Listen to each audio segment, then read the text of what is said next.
Hi guys, so I've been using this now for the last week. That is Vivo's top dog, the X70 Pro Plus. Now this one has the Zeiss optics, the 4 cameras on the rear, ranging from your main 50 megapixel shooter all the way up to a 8 megapixel 5 times optical, 2 times portrait, and 48 megapixel ultra wide. Now this does have the Snapdragon 888 Plus. My model here that I bought from Trading Shenzhen, it's an import version, does have 12 gigabytes of RAM and 512 gigabytes of storage, UFS 3.1 spec, of course. The screen, this one is a AMOLED screen, 120 Hertz, very bright, one of the better screens I have reviewed this year.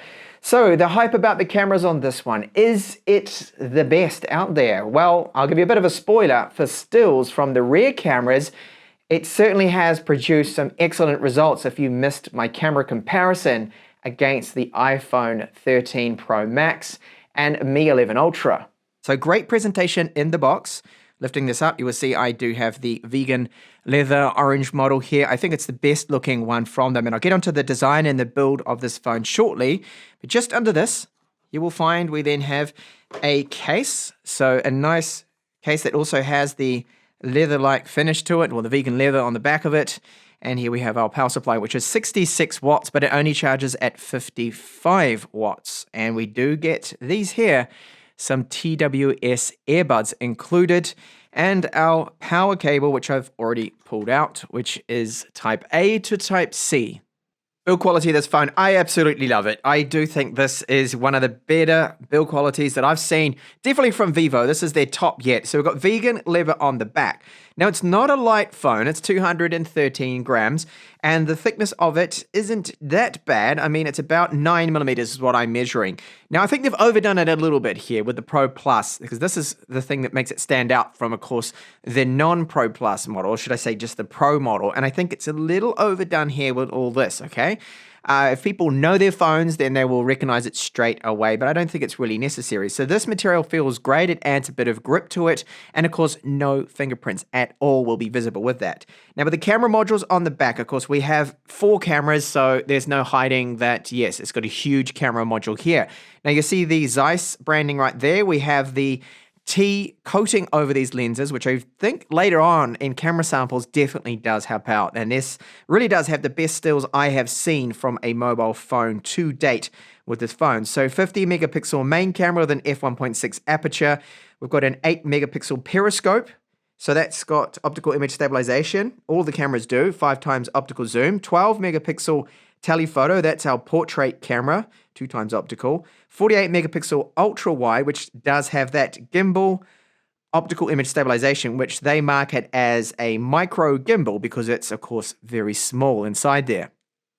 Full metal frame around the outside, and I need to comment on the IP68 rating that this does have. So it's supposed to be able to last for about 30 minutes up to 1.5 meters, which is something. And another first there for Vivo, which is great. So downward firing loudspeaker, there's also one in the earpiece antenna line. Our Type-C port does support video out, so that gives us a clone display microphone, and our SIM tray, which does support 2 nano SIMs. So no expandable storage, no 3.5 millimeter headphone jack. So at the top there, a little hard to read because it's very tiny, the text, it does say professional photography. And we do have an IR transmitter, secondary mic. This part along in the middle, along here, is plastic, and you can see the 2 other antenna lines. Now, I haven't had any problems with the range, reception, and everything with this with wireless. You'll see later on outstanding speeds, and I even pick up 5G, not a problem here in Spain. So on the right side, you'll find a power button, antenna lines. You can see one there, one in there. So volume up and down. Now I can easily reach this when I have it in my hand to get to that power button. So that's good. And it feels comfortable in hand due to the curvature of this. So the screen colors right at the ends, especially white on the edges here, you will see that it shifts out a little bit. And then on the left side, there are no buttons or anything, just 2 antenna lines. So excellent build with this phone. And I'll cut out right here. You can see that this one is relatively small, the size. It's not the smallest I have seen, but it does house a 32 megapixel sensor. Unfortunately, this is the letdown of the phone with the cameras, that this one only supports 1080p with video. And I do find that the portrait photo stitching is not that great. It is definitely the worst camera out of all of them. Vivo did go with a stunner here in the X70 Pro Plus. So this screen, brightness tops out at close to 1000 nits. I am measuring like 974. This is excellent. Very good result there. Now, we'll even increase up to about 1500 in the right conditions with the high brightness mode. So it supports HDR10, 120 Hz. It is a Quad HD Plus resolution. There is, of course, your ambient light sensor. You've got all those different scaling modes and everything that you'd expect with an Android phone there. Now, the resolution can be changed to a lower one, which is Full HD Plus, if you want to save a little bit on the battery life here with it. And then this here too is the refresh rate you're able to change. Now, Smart Switch will be then an adaptive refresh rate if you wanted that. My only complaint with this screen, it's a fantastic screen, is just because of the curvature, you do get darker edges. You can probably see that on camera, that it shifts out a tiny little bit. I wish it was a flat screen. I think flat would have been better overall for the user experience, but still it has to be one of the better displays that I have seen. It does run Origin OS, so a little different here. It's not FunTouch OS, which the global models will have. Now, I have 12 gigabytes of RAM, it's UFS 3.1 storage. Everything is very, very quick, and I've had no issues with performance. It does have a virtual RAM as well, which is basically a caching that it has is an additional 4 gigabytes. Now, you're able to adjust that if you did want to. So we have here, you'll find that we've got a turbo mode as well, that you're able to just tweak a few things, boost the performance. A lot of brands are doing this, so I won't go into too much detail with the OS here. Just the performance is great. However, there are a few little annoyances and teething issues with notifications and things with Origin OS. I finally fixed that. I'm getting all my notifications, and it's not too bad. In the end, I could put up with this particular skin, but I do think Xiaomi's MIUI is a little bit better than this. We just get a few more features. And you'll notice that you do eventually get a few things come up in Chinese. You need to kill some of the Chinese notifications for some of the apps. Some of the apps you just cannot install. And that's the minor inconveniences that we do get when we run Origin OS. But yeah, performance is just so quick on this. Very fast. Everything at the 120 frames per second, 120 Hertz. I've noticed no issues with any problems with, say, the frame rate. Some certain applications here you might find could be running in 60, like YouTube comments doesn't seem to be 120 Hertz. So I'm on the latest firmware of Origin OS, and yes, you can see the change log there is in Chinese, of course. Now, free available space, I've got the 512 gigabyte version here. It is approximately 480 on first boot, which gives you ample space there for all your music, your files, your 4K, and even 8K videos that this can record too. So that's a bit of the junk you can see that we get with this on first boot. There's a lot of applications that I went through and removed and uninstalled, and you really need to set aside 10 minutes to do that. It's not too much of an issue, and there are guides online how to get all those notifications set up and working. Now, for some of the applications you want to install, it may ask you to sign into your Vivo account, which is another minor annoyance for me with Origin OS, and I believe maybe FunTouch also does this, which, that's annoying. So Antutu scores here, wow, so quick. I mean, look at the GPU. It is the Snapdragon 888 Plus, so performance here is, of course, great. And, well, some of the best scores here you will find with Android. Excellent. Geekbench, another top score here, very good performance. And you'll find, too, the internal storage, absolutely solid scores, especially when you look at those random reads and writes. They're some of the highest that I have seen. Very good, okay? This is just blazing quick. It's not going to be held up by anything. Install speeds for applications are great. Load times for apps are also just fantastic. Everything loads up really quick. So we've got a Widevine level 1 cert, which you're probably thinking, oh, great. So that means we're going to have everything in full HD. We do with Netflix, but Amazon Prime Video, no. It's in standard definition. So at least Netflix is there. And you can see that. I tested it out, and this is the result here for our playback with Netflix. So a lot of people will be happy with that. So we've got dual frequency with the GPS, and this means it works well. It sees a huge amount of satellites, but the accuracy will not surpass the typical 3 meters Qualcomm limitation. Very, very quick wireless 6. If you connect up to a Wi-Fi 6 router, I was able to push here, you can see over a gigabit speeds. That is great. And even downstairs, my lower point that I test, a lot of phones will struggle to get 150 or 200 megabits per second. This is doing double that. So great antennas in this. Very pleased with the wireless performance. Now, battery life, I must stress that this battery life test here was run with the variable refresh rate, okay? So if it's at 120 hertz forced, you will get a different score. So for a 4,500 milliamp hour battery, that's not actually too bad there. 2 hours and 45 minutes. Real world use, you're looking around 8 hours of on-screen time, again with that variable refresh rate. If you force 120 hertz, your on-screen time will be about 7 hours, which is, yeah, it's not wonderful. Charge times, well, it took me just 27 minutes to go to 15% to 86, and then to finally fully charge, the last like 10% is quite slow. Charging at 55 watts here wired and 50 wireless, well, it took me 40 minutes. So that's good. Anything under an hour for me is still an excellent charging time.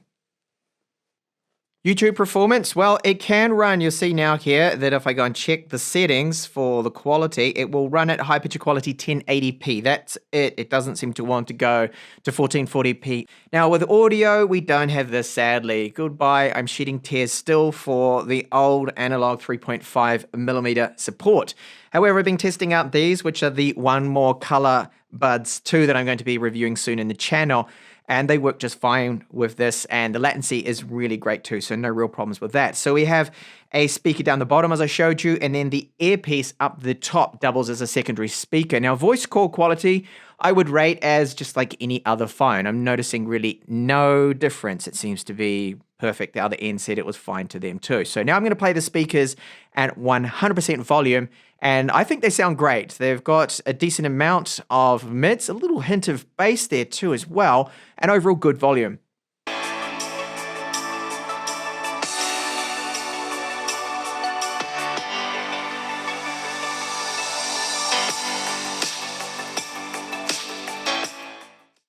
Camera performance. So the rear four cameras are very good. They take some of the best stills, I think even the best that I have seen. Now I have done a comparison between the iPhone 13 Pro Max and the Mi 11 Ultra. So do check that out, because I think it's better you look at this to see a side-by-side comparison of what this can do. The X70 Pro Plus in low light especially, I think is definitely one of the top 3 phones out there for that. Now with the video performance, the front-facing camera I do find very disappointing. It does not seem to have any electronic image stabilization. The audio bitrate is poor, only 128 kilobits per second. Overall, the video performance is good, but it certainly will not better an iPhone 13 Pro or Pro Max. So do check that camera comparison for more. Gaming performance, so Snapdragon 888 Plus with 12 gigabytes of RAM. Now this is PUBG. Now it lets us have the extreme frame rate option, which is really good to see. Now if I swipe here from the side, you can bring up the game mode. You're able to then see the CPU performance, the GPU, the load that is under the system here, and then set basically what is the governor here from being balanced to performance, which will lock in those top turbos to get maximum performance. Now using that mode and then higher frame rates, I have noticed that it will reach about 50 degrees. It gets quite warm on the back. But let's jump into some gameplay now of PUBG, and I'll show you just how it runs. No surprises here at all. The performance is really good. That must have just been another bot. And frame rate just constant, steady. There is no lag. I haven't experienced any lag. And just mentioned before, the only thing is that when you do play for quite some time, with the higher settings is more noticeable too. When you push that performance mode, it does get warm. So up to about 50 degrees Celsius. And that's really what I'm seeing. I've actually seen hotter on other phones. For example, like the Mi 11 Ultra can get quite warm. The Snapdragon 888 and then the 888 Plus, they are very hot chipsets. And it's just kind of normal for them. Unfortunately, that's just the way it is. For the biometrics, we have face unlocking and the fingerprint reader. You can see there isn't exactly the fastest I have come across, but it is accurate and seems to work every single time for me. Like 10 out of 10 times, no problems. So face unlocking, I'll just quickly demonstrate that. So you tap and then get it to see you, your face, and it unlocks then. Now then, should you get the phone? So I would say yes for a few things. For the performance, for the camera, just for stills, for me, so far is the best that I've seen. But bear in mind that I don't have a Pixel 6 Pro. I did not get sent one for free. I'm not part of Team Pixel there, but I may be buying one. I have to import one in though, because they don't sell them in Spain. Maybe do a camera comparison, but no promises up against this. So far, from what I've seen, I think it is the one to beat for the still performance for the low light, especially. Now, it can almost over-brighten, overdo low light shots, and it doesn't even look like nighttime. Ends up looking like daytime with this. Now, there are areas that definitely need improvement. So audio bitrate from Vivo with their video is 120 kilobits per second, and that is poor. The microphones sound poor compared to other phones that use better mics or better bit rates too. Front-facing camera for selfies, the colors are way off, too much skin smoothing, skin tones are off too. I looked a little bit too white. And then the video for vlog performance, 1080p only with this, that's a disappointment. But the big one is, where's the electronic image stabilization? It doesn't seem to work. It's grayed out in the settings and isn't present there. Now the screen on this is very, very good, okay? We are looking at almost 1000 nits with a peak of up to about 1500, depending if you're out in direct sunlight, it will really crank out that brightness. 120 Hertz, the UI performance is excellent. But I think for me, the UI is one of the cons.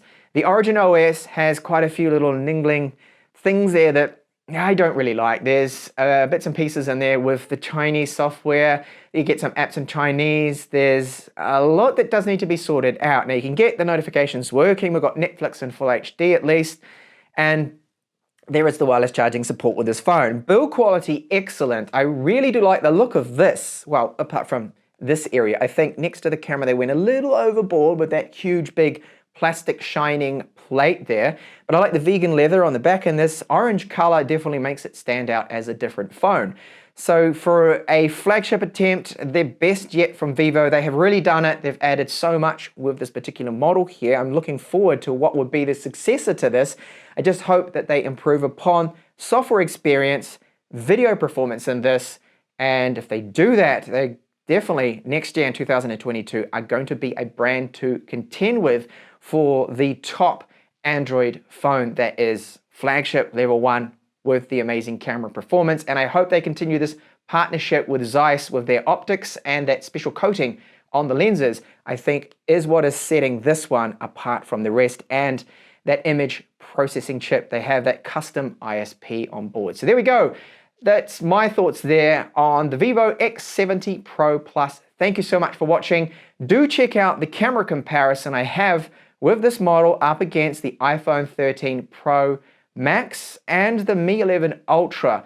That is where you can see this one for still photography really does stand out as one of the top camera phones of 2021.